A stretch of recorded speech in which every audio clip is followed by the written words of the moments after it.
ఈ మద్యం కుంభకోణంపై ఈడీ ఇంకా ఎందుకో విచారణ జరపట్లేదని టీడీపీ ఎమ్మెల్యే సోమిరెడ్డి చంద్రమోహన్ రెడ్డి ప్రశ్నించారు.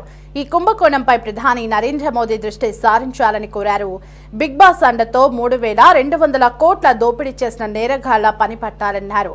వైసీపీ పాలకులు 30,000 మంది ప్రాణాలు తీసి లక్షల మందిని అనారోగ్యంతో మంచాన పడేశారని ధ్వజమెత్తారు.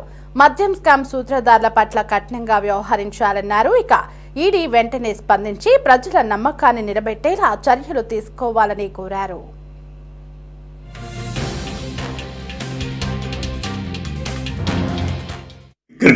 ఒక సెన్సేషనల్ కేసు అయిపోయింది. దేశంలో అంతర్జాతీయ స్థాయి స్కామ్ అయిపోయింది. నేనేమంటానంటే మోడీ గారు వచ్చిన తర్వాత ఈ 11 ఏళ్ల పాలనలో ఆయనకి చాలా మంచి పేరు తెచ్చుకున్నారు.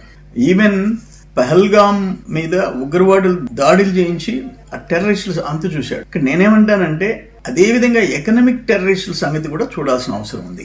ఇక్కడ for example Delhi liquor case 150 కోట్లు. ఇప్పుడు కాళేశ్వరం మీద కూడా ఈడీ విచారణ మొదలుపెట్టింది. ఢిల్లీ లిక్కర్ కేసు మీద ఈడీ విచారణ మొదలుపెట్టి ఇక్కడ 1000 కోట్లు ఇంటర్నేషనల్ స్కామ్, దుబాయ్ నుంచి మనీ రూటింగ్, ఇవన్నీ దీంట్లో ఐఏఎస్లు అరెస్ట్ అయినారు, ఐఏఎస్లు జైల్లో ఉన్నారు.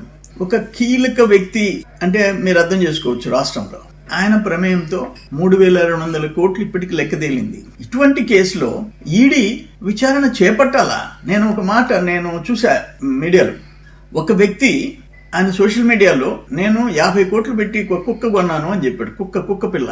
వెంటనే ఈడీ రైడ్ చేసింది. తర్వాత నేను సోషల్ మీడియాలో ఫేక్ మెసేజ్ పెట్టానని చెప్తే వెనక్కి వచ్చింది. 5 కోట్లు 10 కోట్లకు కూడా ఈడీ రైడ్ చేసేసి సీరియస్గా యాక్షన్ తీసుకుంటాను. నేనేమంటానంటే ఇక్కడ కూటమి ప్రభుత్వానికి, మోడీ గారికి నా విజ్ఞప్తి ఏంటంటే బరి తెగించిన స్కామ్ ఇది.